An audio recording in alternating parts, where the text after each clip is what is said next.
Hello everyone, welcome to नाइडा study. अब आप सब कैसे हैं? आई होप कि आप सभी अच्छे होंगे और अपनी स्टडी को कंटिन्यू कर रहे होंगे। फ्रेंड्स, जो आप लोग काफी टाइम से आप लोग मैसेज कर रहे थे और कमेंट आ रहे थे कि स्कॉलरशिप के फॉर्म कब आएंगे, कौन लोग भर सकते हैं, कौन लोग नहीं भर सकते हैं, यानी कि डीएलएड सेकेंड सेमेस्टर में जो आए हैं वो लोग भर सकते हैं या नहीं है, जो फोर्थ सेमेस्टर में आए हैं तो क्या क्राइटेरिया है, तो इन सभी चीजों पर डिटेल में डिस्कस करेंगे। सो अगर अभी तक आप लोगों ने चैनल को सब्सक्राइब नहीं किया है तो प्लीज सब्सक्राइब कर लें और बेल आइकन को भी जरूर प्रेस कर लें जिससे कोई भी नोटिफिकेशन हो वो आप तक पहुंच सके। तो फ्रेंड्स, बात करते हैं।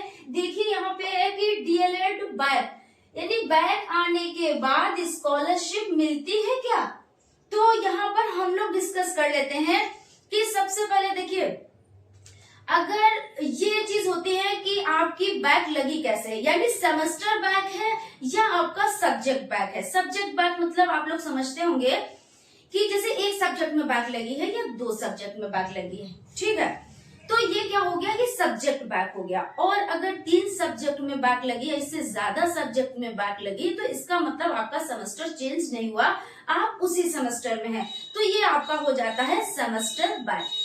अब बात कर लेते हैं कि कौन लोग, यानी जो सेमेस्टर में बैक हैं तो वो लोग स्कॉलरशिप का फॉर्म डाल सकते हैं या नहीं। तो हम बताना चाहेंगे कि देखिए, स्कॉलरशिप किस लिए मिलती है। स्कॉलरशिप इसलिए मिलती है कि बच्चा आगे पढ़ाई करे, है ना, कि वो आगे बढ़ रहा है तो कुछ बने, इस तरह इसलिए स्कॉलर दी जाती है, यही तो होता है ना। लेकिन आपका बैक लग गया यानी सेमेस्टर बैक हो गया, लेकिन ऐसा नहीं है कि आप लोग का बैक लग गया, किसी का भी बैक लग गया तो क्या आप पढ़ाई नहीं करेंगे, तो ऐसा तो बिल्कुल नहीं है कि बैक लगती है उसके बाद में एग्जाम दिए जाते हैं, उसके बाद बैक हटती भी है। तो चलिए, वहां पे एक बात हो जाती है कि अगर सेमेस्टर बैक हो गया तो इस सूरत में डालना बेकार ही रहेगा, क्योंकि स्कॉलरशिप मिलने के चांस नहीं रह जाते हैं। लेकिन अब यहाँ पे बात करते हैं कि जैसे किसी सब्जेक्ट में, जैसे कहते नहीं है कि टॉपर्स की भी बैक लग जाती, कभी कभी ऐसा हो जाता है, कुछ रीजन ऐसे बन जाते हैं कि टॉपर्स की भी बैक लग जाती है। अब अगर एक सब्जेक्ट में बैक लग गई तो क्या मतलब अब उसको स्कॉलरशिप नहीं मिलेगी, तो ऐसा तो नहीं है, कहीं पर भी ये नियम नहीं है।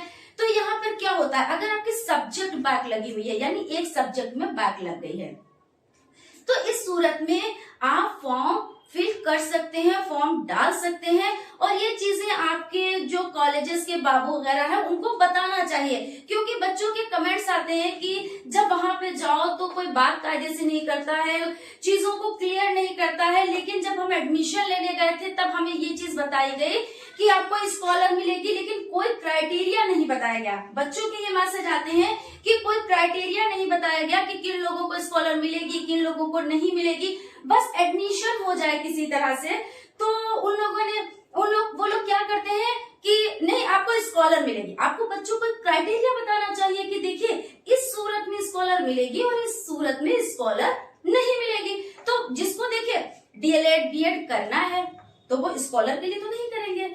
हाँ, ये होता है कि उनको आगे हेल्प मिलती है कि भाई मिल गया, इतना स्कॉलर मिल जाती है तो बच्चों को हेल्प मिल जाती है। लेकिन जिनको करना है तो अगर उनको नहीं भी मिलती है तो कोई इसमें दिक्कत तो है नहीं, तो आप क्लियर कर दें। ये बच्चा जाता है और आपसे बात कर रहा है तो आप उनसे कायदे से बताएं कि क्या क्राइटेरिया है, क्या नहीं क्राइटेरिया है, किनको मिलेगी स्कॉलर, किनको नहीं मिलेगी, आप क्लियर कर दें। तो हम आपको बताते हैं, देखिए क्या क्राइटेरिया है। अगर सेमेस्टर बैक है आपका तो आप ना डालें, लेकिन अगर आपका सब्जेक्ट बैक है तो आप डाल सकते हैं, क्योंकि ऐसा होता है कि भाई वही चीज अभी जो बताई कि स्कॉलर किस लिए मिलती है, आगे पढ़ाई करने के लिए। तो आप एक सब्जेक्ट में आपकी बैक लगी और आप, अब ऐसा तो है नहीं कि आपका बैक हटेगा नहीं, क्यों नहीं हटेगा, जब आप मेहनत करेंगे, सारे सब्जेक्ट्स आप क्लियर कर ले गए, फिर उसके बाद थर्ड सेमेस्टर भी आप क्लियर कर ले गए, तो इसका मतलब क्या होता है, इसका मतलब यही तो होता है कि कुछ रीजन की वजह से रह गया होगा मामला, है ना, तो बच्चा आगे पढ़ तो रहा है। तो लेकिन यहाँ पे एक चीज बन जाती है कि जैसे कि पिछले 2017 की बात कर लें और 2018 बैच की बात कर लें, तो उसमें क्या हुआ था, कुछ क्राइटेरिया बनाया गया था, क्योंकि फंड की कमी के वजह से, यहाँ पे फंड की कमी थी। ऐसा नहीं था कि वो इस लाइन में थे नहीं, वो बच्चे इस लाइन में थे नहीं, लाइन में थे, लेकिन जब फंड ही खत्म हो गया तो कुछ ना कुछ तो रीजन बोला जाता। तो रीजन ये रहा कि जिनके 60% मार्क्स नहीं है, यानी हाई स्कूल इंटर में, उनको नहीं मिल पाएगी स्कॉलर। हालांकि ये चीजें पहले तो नहीं बताई जाती हैं, लेकिन वो क्राइटेरिया बनाया गया क्योंकि फंड नहीं रह गया था। फिर एक क्राइटेरिया बनाया गया कि जिनकी बैक लगी है एक सब्जेक्ट में भी, उनको भी स्कॉलर नहीं मिल पाएगी। चलिए भाई, वो भी क्राइटेरिया हो गया। क्यों ये क्राइटेरिया बनाया गया? मैं बार बार यही चीज बता रही हूँ, आप लोग उसको समझो कि क्राइटेरिया सिर्फ इसलिए बनाया गया क्योंकि फंड रह नहीं गया था। लेकिन ऐसा नहीं था कि एलिजिबल नहीं थे, वो बच्चे एलिजिबल थे, लेकिन जब फंड ही नहीं रह गया, पैसा ही नहीं रह गया, तो देते क्या? तो यहाँ पे ये चीज हो जाती है। अब जो कमेंट आ रहे हैं बच्चों के कि मतलब कॉलेज में जाते कहते आप डाल नहीं सकते फॉर्म, तो फॉर्म क्यों नहीं डाल सकते हैं? क्योंकि फिर वही चीज की फंड नहीं रह गया था। अभी आपको क्या पता है कि अभी जो आपका सत्र चल रहा है इसमें आप स्कॉलरशिप के फॉर्म डालोगे तो फंड फिर खत्म हो जाएगा। आपको तो नहीं पता है ये चीज कि फंड फिर से खत्म हो जाएगा। तो आप सबसे पहले जो बच्चे हैं उनको क्या करें, पहले आप लाइन में तो लगाएं। जब कोई लाइन में लगेगा तभी तो उसका नंबर आएगा, और जब भीड़ में वो है, लाइन है ही नहीं, तो नंबर क्या आएगा? तो कहने का मतलब यह है कि आप लोग फॉर्म डालिए, और अगर ऐसा कोई कहीं पे दिक्कत आती है तो आप उन्हें बताएं, अवगत कराएं कि ऐसे से ऐसा होता है, फंड नहीं रह गया था, इसलिए उन बच्चों को नहीं मिला था जिनकी एक सब्जेक्ट में बैक लगी थी, लेकिन वो एलिजिबल हैं।